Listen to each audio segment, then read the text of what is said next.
राज्य स्तर पर यह कानून बदला जाएगा, ये केंद्र का नहीं है, राज्यों के स्तर का कानून है, तो राज्यों में ये कानून बदलवा दें, हर किसान को छूट हो कि वो अपना गन्ना पैदा करे, गुड़ बनाए, बूरा बनाए, खांड बनाए, गुड़िया शक्कर बनाए, जहां चाहे बेचे।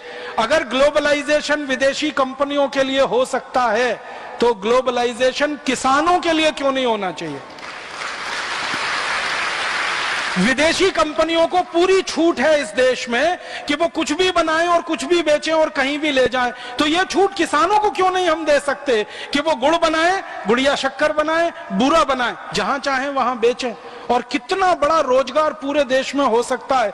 4 लाख गांवों में गन्ना होता है, ध्यान रखिएगा इस बात को, करोड़ों किसानों को रोजगार हम इस काम में दे सकते हैं। इसी तरह से छोटी छोटी बातें लेकिन बड़े गहरी महत्व की। एक दो बात और समझाता हूं। हमारे भारत में बहुत सारे किसान फल की खेती करते हैं और सब्जियों की खेती करते हैं, और हर साल हमारे देश में 60,000 करोड़ रुपए का फल और सब्जियां सड़ जाते हैं, नष्ट हो जाते हैं।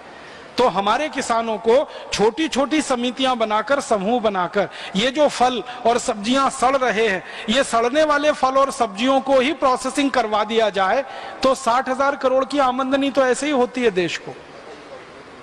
और इसी काम के लिए पतंजलि फूड पार्क बना। सारे देश में ऐसे 10, 20, 50, 100, 200, 500 पतंजलि फूड पार्क अगर हो जाए और 60,000 करोड़ का फल और सब्जियां जो सड़के बर्बाद हो रहा है इस देश में, वो उनमें आने लगे और उनमें डिब्बे बंद होके, पैकिंग होके दुनिया और देश में बिकने लगे, तो किसानों के लिए कितना बड़ा रोजगार और समृद्धि देश के लिए कितनी, और स्वावलंबन कितना।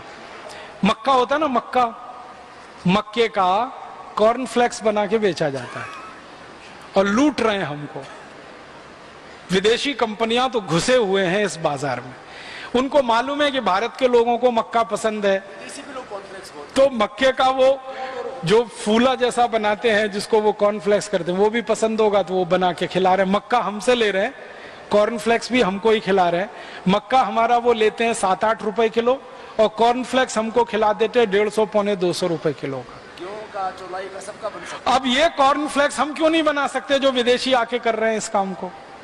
भारत के जितने गांवों में मक्का होती है, 60,000 से ज्यादा गांवों में मक्का बाजरा होता है, जिन जिन गांवों में मक्का होता है, बाजरा होता है, वो सभी घरों में ये कॉर्नफ्लेक्स बनाने का गृह उद्योग चलाया जा सकता है। लाखों करोड़ों माताओं बहनों को काम देके देश के लोगों को कॉर्नफ्लेक्स उपलब्ध कराया जा सकता है। और विदेशी बेच रहे हैं 150, पौने 200 रुपए किलो, हम तो उसको दे सकते हैं 35-40 रुपए किलो, कीमत में सस्ता, क्वालिटी में अच्छा। और ऑर्गेनिक बना के बेचे तो दुनिया का हर देश खाने को तैयार है और खरीदने को तैयार है। मैं एक दिन देख रहा था कॉर्नफ्लेक्स का दुनिया का बाजार पता है कितना बड़ा है? 50 अरब डॉलर का। 50 अरब डॉलर, 1 अरब में 100 करोड़ होते हैं, 1 डॉलर में 50 रुपए। 50 अरब डॉलर का कॉर्नफ्लेक्स का बाजार है पूरी दुनिया में। ये पूरे बाजार पर भारत अकेले कब्जा कर सकता है, क्योंकि जितनी अच्छी क्वालिटी की हम मक्का पैदा कर सकते हैं कोई नहीं पैदा कर सकता।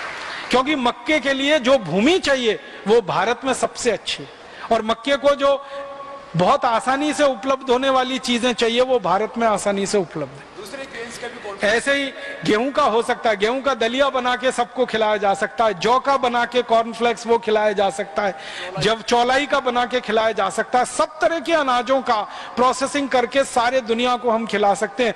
मैं अंत में आपको कृषि क्षेत्र में इतनी सी बात कर रहा हूं कि खाली कृषि उत्पादन को स्वावलंबन की तरफ हम ले जाएं, सिर्फ कृषि उत्पादन को, और गांव में गृह उद्योग शुरू करा दें। एक दिन तो मैं हिसाब लगा रहा था कि भारत में एक साल में जितना गेहूं का आटा खाया जाता है और दुनिया भर में एक साल में जितना गेहूं के आटे से पाव रोटी और डबल रोटी बनाई जाती है, इसको दोनों को जोड़ लिया जाए और इसका आटा बनाने का काम भारत के हर गांव में शुरू कर दिया जाए। 20 करोड़ परिवार हैं तो 20 करोड़ चक्कियां अगर गांव में दे दी जाएं, बांट दी जाएं पत्थर वाली, जिसको हम सब चलाएं, अपना पेट कम करें, अपना वेट कम करें, चक्की चलाएं, आटा बनाएं, उस आटे को पैक करके दुनिया भर में बेचें। ये अकेला उद्योग पूरे भारत को स्वावलंबी बना सकता है, अकेला उद्योग, इतनी ताकत है इसमें। तो इस तरीके से हम आगे बढ़ें। भारत को डीजल और पेट्रोल में भी हम स्वावलंबी बना सकते हैं। वो कैसे बना सकते हैं? देखो भैया, डीजल और पेट्रोल जब जलता है और जो ऊर्जा वो पैदा करता है, उसी ऊर्जा को पैदा करने का एक दूसरा विकल्प भी है पूरी दुनिया में हजारों साल से। और उस विकल्प को कहते हैं एलपीजी, लिक्विफाइड पेट्रोलियम गैस। ये एलपीजी जो है ना, डीजल पेट्रोल का ही विकल्प है। एलपीजी एक गैस है जो डीजल पेट्रोल की मदद से बनती है। इसी के बिल्कुल समानांतर एक और गैस है जो दुनिया भर में आजकल उपयोग की जा रही है, उसका नाम है सीएनजी, कंप्रेस्ड नेचुरल गैस। ये जो सीएनजी है ये जमीन में स्वतंत्र रूप से पैदा होती है और एलपीजी जो है वो डीजल और पेट्रोल की मदद से बनती है। आज हम हमारे देश का डीजल पेट्रोल का खनन शुरू करें और ढूंढ ढूंढ के भारत के इलाकों को चिन्हित करें तो वैज्ञानिक और विशेषज्ञ ये कह रहे हैं कि भरपूर भंडार हमारे पास है। हम एलपीजी भी बना सकते हैं, डीजल पेट्रोल भी बना सकते हैं। हमने तो अभी तक खनन किया नहीं है, और किया है तो वो निजी कंपनियों के स्वार्थ के लिए बलिदान कर दिया है। परम पूजनीय स्वामी जी आपसे कह रहे थे ओएनजीसी भारत सरकार की कंपनी है, माने आपकी और मेरी कंपनी है, माने आपके टैक्स के पैसे से, मेरे टैक्स के पैसे से चलने वाली पब्लिक सेक्टर की कंपनी है। उसने हजारों करोड़ रुपए खर्च करके खोजा कि यहाँ तेल है, यहाँ गैस है, लेकिन सरकार ने वो तेल और गैस खोज के किसी निजी कंपनी को दे दिया कि अब तुम बेचो इसको भारत में और दुनिया में, तो वो मुनाफा निजी कंपनी के खाते में जाने वाला है। तो जो काम ओएनजीसी ने किया वो काम ओएनजीसी आगे भी कर सकता था।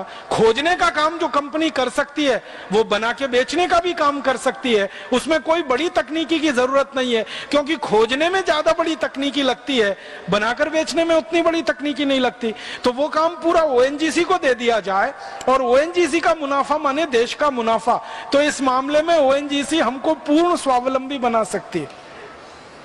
और ओएनजीसी भारत की कोई छोटी मोटी कंपनी नहीं है, दुनिया की बड़ी कंपनियों में उसकी गिनती होने लगी है। उसके पास पैसा है, पूंजी है लगाने के लिए, वैज्ञानिक दिमाग है, तकनीकी है, हुनर है, कौशल है, सब कुछ है। बस सरकार को नीति बदलने की जरूरत है। और इसी तरह से मैंने कहा सीएनजी गैस दो तरह से मिलती है, एक तो जमीन के नीचे से और दूसरा गाय के गोबर, भैंस के गोबर को सड़ने के बाद जो गैस होती है वो भी यही है। बस हम उसको केमिस्ट्री में जो है ना मीथेन के नाम से जानने लगते हैं। मीथेन माने सीएनजी ही होती है। गोबर गैस जो है ना, गोबर गैस जिसको आप सुनते रहते हैं, वो मीथेन है। वो मीथेन को ही हम सीएनजी में कन्वर्ट कर सकते हैं, बस उसको कंप्रेस करना है, एक विशेष दबाव पर उसको सिलेंडर में भर के इस्तेमाल करना है, और वो वही काम कर सकती है जो एलपीजी कर सकती है। तो भारत में 48 करोड़ जानवर हैं। अगर 10 करोड़ जानवर हर साल कटना बंद हो जाए तो जितना गोबर और मूत्र है उससे हम ये गैस भी बना सकते हैं, और गोबर गैस के प्लांट गांव-गांव लगाकर खाद के लिए बढ़िया सामान बना सकते हैं और गैस को सिलेंडर में भर के गाड़ियां चला सकते हैं। डीजल पेट्रोल की एक बूंद हमें खर्च करने की जरूरत नहीं है। सारे देश में जानवरों का गोबर इतना पर्याप्त है, अगर उनका कत्ल बंद कर दिया जाए उस गोबर से खाद भी बनेगी और गैस भी बनेगी। गैस को सिलेंडर में भर के घर में भी जलाएंगे, गाड़ियों में भी चलाएंगे। आपको मालूम है मुंबई में, दिल्ली में ऐसे बहुत सारे वाहन चलना शुरू हो गए। इसी तरह भारत के वैज्ञानिक लगातार काम कर रहे हैं। ये जो पानी है ना, पानी को ईंधन के रूप में उपयोग किया जा सकता है। अपने भारत स्वाभिमान ट्रस्ट के साथ जुड़े हुए एक खेमका जी हैं, उन्होंने पानी को तेल की तरह से इस्तेमाल करने लायक बना लिया है। माने पानी को डीजल और पेट्रोल की तरह से इस्तेमाल किया जा सकता है। इतनी बड़ी खोज भारत में हो चुकी है। अब पानी तो पर्याप्त है अपने पास, भगवान का दिया हुआ बारिश का पानी अगर एक एक बूंद हम समेटना शुरू कर दें तो इतना भंडार है पानी का जो समाते नहीं बनेगा। मैं एक दिन अभ्यास कर रहा था तो पता चला कि जितनी हमारे पानी की जरूरत है उससे अभी भी 500 गुना ज्यादा पानी भगवान हमको देता है। जब कम बारिश होती है तब भी ये स्थिति है, बस हम उसकी बूंदों को समेटते नहीं है।